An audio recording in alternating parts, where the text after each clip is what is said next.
प्यारे बच्चों नमस्ते।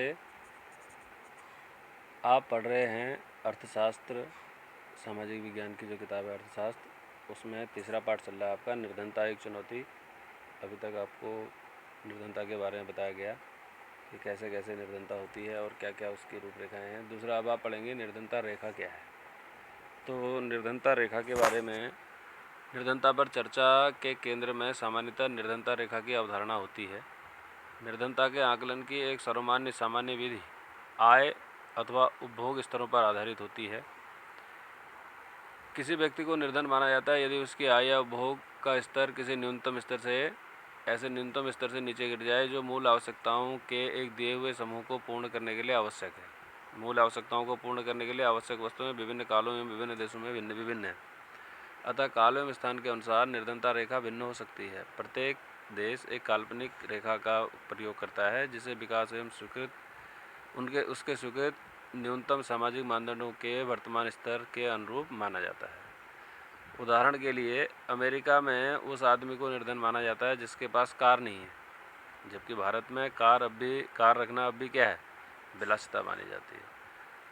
तो निर्धनता रेखा का निर्धारण करते समय ये देखना पड़ता है भारत में, हमारे देश में, कि व्यक्ति के पास खाने की चीज़ें हैं कि नहीं है, कपड़े हैं या नहीं, जूते हैं नहीं है, ईंधन यानी कि जलाने के लिए या फिर खाना बनाने के लिए उसके पास कोई साधन है कि नहीं है, उसके घर में बिजली है या नहीं है, प्रकाश की क्या व्यवस्था है, शैक्षिक यानी स्कूल वगैरह की क्या व्यवस्था है, उसके बच्चों के लिए चिकित्सा संबंधी क्या व्यवस्था है, ये हमारे देश में देखा जाता है। और उसके बाद फिर आय देखी जाती है कि और उपभोग देखा जाता है। तो उसमें देखा जाता है कि उसके पास इन सब चीज़ों को पूरा करने के लिए क्या ये सब चीज़ें हैं। अगर नहीं है तो फिर वो निर्धनता रेखा के नीचे आएगा। जैसे उसमें देखा जाएगा कि उसके पास अनाज है या नहीं है, दालें हैं या नहीं है, सब्जियां, दूध, तेल, चीनी आदि ये सब मिलकर उसके पास होनी चाहिए और ये सब उसकी कैलोरी की पूर्ति करती हैं। अब कैलोरी क्या होती है, ग्रामीण क्षेत्रों में कैलोरी 2400 कैलोरी प्रति व्यक्ति लेनी पड़ती है और शहरी क्षेत्रों में 2100 कैलोरी का एक प्रति व्यक्ति का माप है। कैलोरी जो होती है एनर्जी लेवल जिसको कहते हैं, आदमी की ताकत जो आती है। तो इन सब चीज़ों के लिए व्यक्ति के पास उतने सामान हैं या नहीं है, इसके लिए जो है सन 2011-12 में सरकार ने 816 रुपये ग्रामीण क्षेत्रों में और 1000 रुपये शहरी क्षेत्रों में प्रतिमाह रुपये इनको दिए जाएंगे। मतलब देनी है प्रतिमाह, इनकी इतना इनकम होनी चाहिए। तो इससे नीचे वालों को सबको निर्धन कहा जाएगा, ये इसमें कहा गया। तो कम कैलोरी और ज़्यादा कैलोरी आपके समझ में आ गया। 2011-12 में ग्रामीण क्षेत्रों में रहने वाले 5 सदस्यों का परिवार अगर है तो वो भी निर्धनता रेखा के नीचे होगा, लेकिन यदि उसकी आय लगभग 4060 रुपये प्रति माह से कम है तब। ठीक इसी तरह के परिवार को शहरी क्षेत्रों में अगर उसके पास उसके पाँच व्यक्तियों का परिवार है तो उसकी कम से कम 5000 रुपये प्रति माह की आवश्यकता होगी, उसको राशन दाल होगा, क्योंकि शहरी क्षेत्रों में ये सब चीज़ें थोड़ा सा क्या होती हैं, महंगी होती हैं। तो ये सब चीज़ें निर्धनता रेखा का निर्धारण किया गया है, इतनी आय होनी चाहिए और ये सब चीज़ें होनी चाहिए। आपकी समझ में आ गया होगा थोड़ा बहुत। अब हम देखते हैं, एक सर्वे होता है जो सर्वे के द्वारा ये किया जाता है कि विकासशील देशों के बीच एक तुलना की जाती है। विश्व बैंक जो है उसका मानक तय करता है। अंतर्राष्ट्रीय संगठन निर्धनता रेखा, एक विश्व बैंक इसको चलाता है, जिसका एक समान मानक इसको बोला जाता है। ठीक, इसके बाद हम देखते हैं निर्धनता के अनुमान। निर्धनता के अनुमान में हम देखेंगे कि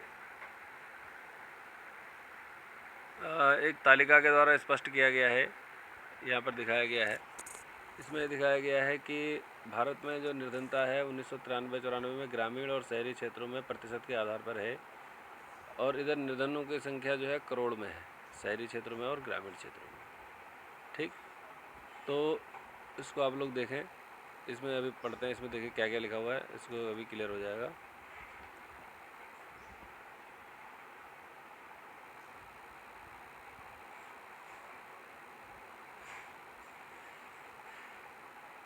देखिए निर्धनता में इसमें क्या दिया हुआ है, इसमें इस तालिका में स्पष्ट है कि भारत में निर्धनता अनुपात वर्ष 1993-94 में लगभग 45% से वर्ष 2004-05 में 37% तक गिरावट आई है। 45% से 37%। पहले जो था प्रतिशत अनुपात 1993-94 में कितना था? 45% था। 2004 और 5 में कितना आया? 37% तक आ गया। वर्ष 2011-12 में निर्धनता रेखा के नीचे निर्धनों का अनुपात और भी गिरकर 22% आ गया। आप देखें 11-12 में 22% पर आ गया है। ये निर्धनता कम हुई है, थोड़ा सा हमारे यहाँ सुविधाएं बढ़ी हैं। यदि यही प्रवृत्ति रही तो अगले कुछ वर्षों में निर्धनता रेखा के नीचे लोगों की संख्या 20% से नीचे भी आ सकती है। यद्यपि निर्धनता रेखा से नीचे रहने वाले लोगों का प्रतिशतों में गिरा है। निर्धन लोगों की संख्या वर्ष 2004 में और 5 में 407 मिलियन से गिरकर 270 मिलियन हो गई। 2004-5 में 407 मिलियन थी संख्या निर्धनों की, है ना। अब कितनी हो गई? 270 मिलियन। 270 मिलियन हो गई, ठीक है। ये बात चार्ट आपके समझ में आ गया। अब इसमें देखते हैं कुछ असुरक्षित समूह हैं, जिन समूहों में ये पता चलता है कि गरीबी किन किन समूह में। आप लोगों ने कुछ समूहों के नाम सुने होंगे, जैसे आपके यहाँ अपने स्कूलों में देखा होगा SC, ST, OBC और जनरल, ये 4-5 कास्ट होती हैं। इन कास्टों में भी गरीबी का अनुपात कास्ट के हिसाब से ज़्यादा है। अब इसमें हम देखते हैं कि अगर सामाजिक समूह के हिसाब से देखें तो जो सामाजिक समूह निर्धनता के प्रति सर्वाधिक असुरक्षित है, कुछ समूह जो ऐसे हैं जो असुरक्षित हैं, वे हैं अनुसूचित जाति और अनुसूचित जनजाति के परिवार। इसी प्रकार आर्थिक समूहों में सर्वाधिक असुरक्षित समूह ग्रामीण कृषि श्रमिक परिवार और नगरीय अनियमित मजदूर परिवार होते हैं, ठीक है। अब इसमें अनुसूचित जनजातियों के देखिए 100 में से 43 लोग अपनी मूलभूत आवश्यकताओं को पूरा करने में असमर्थ होते हैं, ये बहुत बड़ी बात है। इसी तरह नगरीय क्षेत्रों में 34% जो अनियमित मजदूर हैं वो निर्धनता रेखा से नीचे हैं, ठीक। अब ये देखते हैं चार्ट के द्वारा दिखाया गया है। सबसे ज़्यादा भारत में जो निर्धनता है वो अनुसूचित जनजाति में है, 43। उसके बाद अनुसूचित जाति भारतीय निर्धनता अनुपात जो है 22 का है ना, ऊपर जो बताया था अभी आपको। और अनियमित कृषि श्रमिक जो ग्रामीण है वो 34, और यहाँ भी शहरी भी क्या है 34।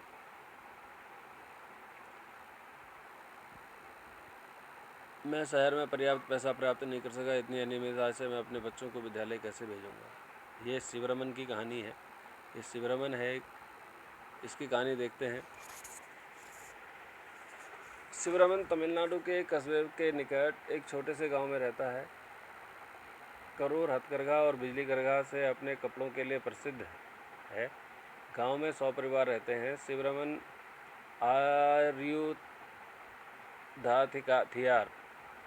आर्युधाथियार यानी मोची जाति का है और वह लगभग 160 रुपये प्रतिदिन के हिसाब से खेतिहर मजदूर के रूप में काम करता है, लेकिन उसे यह काम वर्ष में मात्र 5 या 6 महीने मिलता है। अन्य समय में वह गांव के दूसरे छोटे मोटे काम करता है। उसकी पत्नी शशिकला भी उसके साथ काम करती है, लेकिन इन दिनों उसे कभी कभी ही काम मिल पाता है। यदि मिलता भी है तो उसी काम के लिए जो शिवरमन करता है उसे 100 रुपये प्रतिदिन मिलता है। यानी शिवरमन उस काम को करता है तो 160 रुपये उसको मिलते हैं, और उसकी पत्नी अगर काम करती है शशिकला तो उसको मिलते हैं 100 रुपये प्रतिदिन। तो महिला और पुरुष का भी भेदभाव यहाँ पर है। परिवार में 8 सदस्य हैं। शिवरमन की 65 वर्ष की जो विधवा माँ है वो बीमार है और प्रतिदिन के कामों में उसे सहायता की आवश्यकता पड़ती है। उसकी 25 वर्ष की अविवाहित बहन है और उसके अपने 4 बच्चे हैं, जिसकी आयु 1 वर्ष से 16 वर्ष के बीच है। उनमें से 3 लड़कियां हैं और एक सबसे छोटा है। कोई भी लड़की विद्यालय नहीं जाती है। लड़कियों के लिए विद्यालय की पुस्तकें और अन्य वस्तुएं खरीदना जो है विलासिता है और उसके बस के बाहर है। फिर भी एक दिन उसकी शादी ही भी करनी है, इसलिए वह अभी उसकी शिक्षा पर खर्च नहीं करना चाहता। वो चाहता है कि लड़की को पढ़ा के क्या करना है, उसकी तो शादी हो जाएगी। उसकी माँ की अब जीने की कोई इच्छा नहीं है, वह मृत्यु की प्रतीक्षा कर रही है। उसकी बहन और सबसे बड़ी लड़की घर का काम करती हैं। शिवरमन बेटे को बड़ा होने पर विद्यालय भेजना चाहता है। उसकी अविवाहित बहन की उसकी पत्नी के साथ नहीं बनती। शशिकला उसे एक बोझ समझती है, लेकिन शिवरमन धन की कमी के कारण उसके लिए कोई योग्य वर नहीं ढूंढ पा रहा है। यद्यपि उसके परिवार को 2 जून की रोटी का प्रबंध करना कठिन हो रहा है, शिवरमन मात्र अपने बेटे के लिए कभी कभी दूध खरीद लेता है। तो ये सब आप लोग देख रहे हैं। इसमें आपने देखा कि किस सामाजिक और आर्थिक समूह से संबंध है, परिवार में कमाने वाले सदस्य कौन हैं, परिवार में वृद्धों की संख्या क्या है, क्या सभी बच्चे विद्यालय जा रहे हैं, नहीं जा रहे हैं, अपने लड़के को भेजना चाहता है। वृद्ध में उसकी मम्मी वृद्ध है। परिवार में कमाने वाले सदस्य कौन है? एक उसकी पत्नी और एक वो स्वयं खुद है ना। तो ग्रामीण निर्धन परिवार है ना। क्या है? मोची जाति का है और ग्रामीण निर्धन है। कुल मिला के ये इसकी कहानी है। अब हम वैश्विक परिदृश्य में अगर हम देखेंगे इसके बाद,